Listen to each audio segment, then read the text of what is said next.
Welcome students.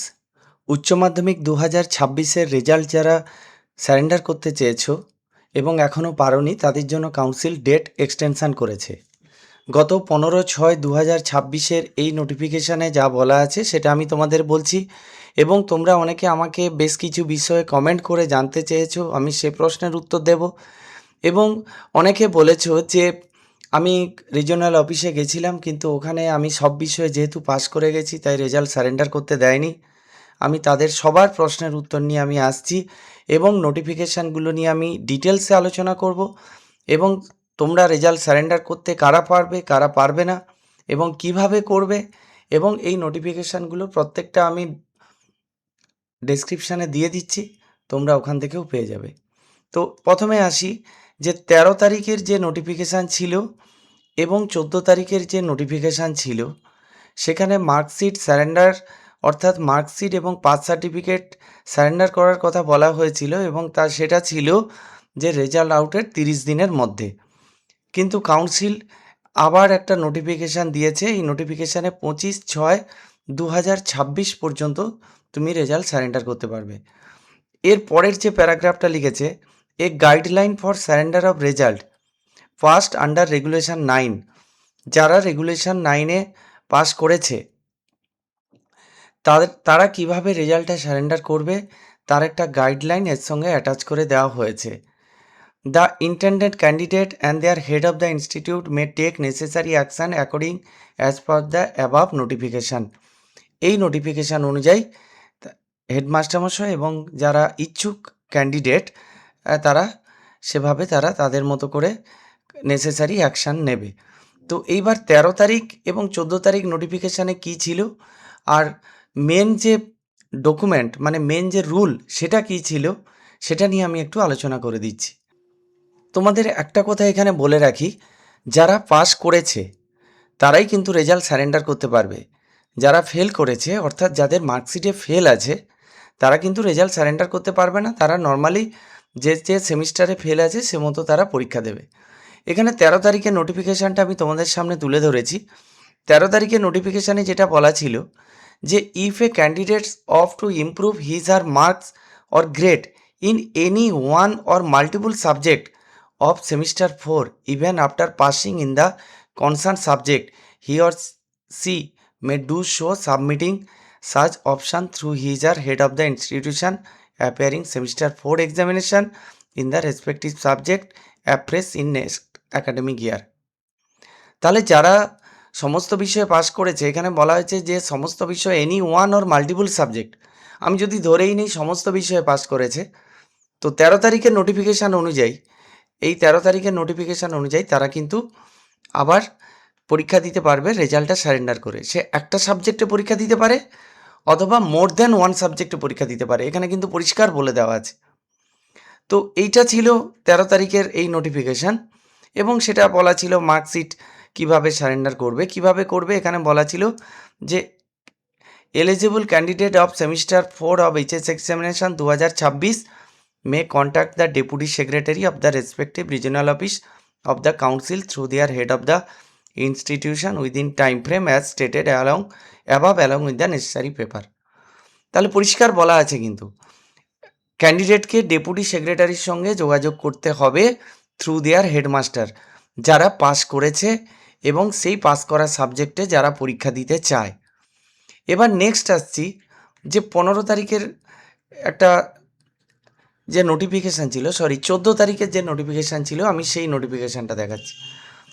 মানে 13 তারিখের নোটিফিকেশানটাতে বলা হলো যারা সমস্ত সাবজেক্টে পাস করেছে বা একটা সাবজেক্টে পাস করেছে, সমস্ত সাবজেক্টে পাস করেছে বা পাস করা সাবজেক্টে যারা আবার পরীক্ষা দিতে চায় তাদের জন্য সেই নোটিফিকেশানটা। সেখানে তাদের কিন্তু সরাসরি থ্রু দ্য হেডমাস্টার তাদের সরাসরি রিজিওনাল অফিসে ডেপুটি সেক্রেটারি স্যারের সঙ্গে দেখা করতে হবে। এবার 14 তারিখ নোটিফিকেশানে যেটা বলা ছিল, যারা রেগুলেশন 9-এ পাস করেছে অর্থাৎ 9/1 বা 9/2 তারা কিন্তু স্কুলে এই পোর্টালে স্কুল লগ ইন করবে, এবং এই লগ ইন করে তারা 15/5 থেকে 15/6-এর মধ্যে এইটা সাবমিট করবে, এবং তাদের কিন্তু কোথাও নিজেদেরকে কাউন্সিলের অফিসে যাওয়ার কথা বলা হয়নি। সেখানে বলা হয়েছে candidate need to submit an undertaking in the respect there head of the institution for future records and reference, the original mark sheet, pass certificate, and a copy of the aforesaid undertaking. Such candidate are to be submitted by the concerned head of the institute. তাহলে তারা কিন্তু এগুলো head স্যারের কাছে submit করে দেবে যারা rule 9-এ pass করেছে, 9/1 বা 9/2। তো এখানে প্রথমে যেটা আমি বলেছিলাম, এই যে নোটিফিকেশানটা যেটা হয়েছে 15/6/2025-এ, এখানে বলা আছে যে অ্যাটাচমেন্ট করা আছে রেগুলেশন 9-এ যারা পাস করেছে। এই যে একটা অ্যাটাচমেন্ট কপি আছে, রেজাল্ট ডিক্লাইন বলে একটা পেজ এসছে, এটা তোমাদের স্কুলে গেলে ওখানেই করে দেবে। আর তোমাদের যদি এই সম্বন্ধে হেল্প লাগে, এই যে হেল্পলাইন নাম্বার এখানে দেওয়া আছে, অ্যাকাডেমিকের হেল্পলাইন নাম্বার 03323594283, তোমরা এখানেও ফোন করে জানতে পারো যে তোমাদের যেই সমস্যাগুলো হচ্ছে, তোমরা রেজাল্ট সারেন্ডার করতে গিয়েও পারছো না, তা তোমরা এখানে ফোন করে কিন্তু তোমরা ডিটেলসেও জেনে নিতে পারো, একটা হেল্পলাইন নাম্বার আছে। এবং এইবারে আমি আসছি যে অরিজিনাল যে রুল, সেই রুলটা কী ছিল, সেটা হচ্ছে কলকাতা গেজেট 24/2/2026, এই যে নোটিফিকেশানটা অ্যামেন্ডমেন্ট নোটিফিকেশান, সেই নোটিফিকেশানের 2 নম্বর পেজ। এইখানে 2 নম্বর পেজে যেটা ছিল লেখা আছে রুল 9। রুল 9-এর যে কথাটা লেখা আছে, একটা 9/1 আর একটা 9/2, এটা নিয়ে আমি অনেক আলোচনা করেছি। কিন্তু একদম এখানে শেষে লেখা আছে কি, যে provided that if a candidate does not for any reason intend to take the benefit of the interchanging the subject, তাহলে রুল 9 যদি কেউ নিতে না চায়, তাহলে তার হেডমাস্টারের মাধ্যমে সে কি করবে, তার রেজাল্টটা সারেন্ডার করবে এবং সেখানে অরিজিনাল যা যা কারেকশান করার কথা কাউন্সিল কারেকশান করে দেবে তার মার্কশিটে। অর্থাৎ 9/2 যদি রুল নিতে না চায় বা 9/1 যদি রুল নিতে না চায়, তাহলে মার্কশিট কারেকশান করা বলতে সেই রুলটা বাদ দিয়ে হয়তো কাউন্সিল একটা মার্কশিট তাকে আবার দেবে, সেখানে ফেল বলে লেখা থাকবে এবং সে তো রেজাল্টটা সারেন্ডার করলোই, তাই ফেল বলে লেখা হয়তো আসবে আর একটা মার্কশিট, সে তখন ওই ফেল ক্যান্ডিডেট হিসাবে আবার পরীক্ষা দেবে। এইবারে আসছি, দেখো বেনিফিট, এই যে 10, তো benefit of appearing optional elective subject, কেউ যদি অপশনাল ইলেকটিভ সাবজেক্টে সেমিস্টার 3 বা সেমিস্টার 4-এ যদি কেউ আবার পরীক্ষা দিতে চায়, তো একজন candidate, if a candidate fail only in optional elective subject semester 2 supplementary examination or semester 4 intend to appear the examination in their optional elective subject, he or she shall through his or head of the institution intimate his or intention such that surrender his or marks। তাহলে কেউ যদি optional elective সাবজেক্টে pass করে থাকে, fail করে থাকে, তাহলেও কিন্তু সে এইচএস পাস হয়ে যাচ্ছে। কিন্তু সে যদি এই ফেলটা নিতে না চায়, সে যদি মনে করে যে আমি অপশনাল ইলেকটিভ সাবজেক্টে আবার পরীক্ষা দেব, তাহলে সেও কিন্তু তার রেজাল্টটা সারেন্ডার করতে পারে। এটা 10/1 রুল। এবারে দেখো 10/2 রুল, এটা তোমাদের অনেকের এইটা নিয়ে কনফিউশন এসছে। অনেকে বলছো যে আমি সমস্ত সাবজেক্টে পাস করেছি, আমি রিজিওনাল অফিসে গেছিলাম, আমাকে বলা হয়েছে তুমি যেহেতু সমস্ত সাবজেক্টে পাস করে গেছো তাই রেজাল্ট তুমি সারেন্ডার করতে পারবে না। কিন্তু কাউন্সিলের 10/2 রুল এ কথা কিন্তু বলছে না।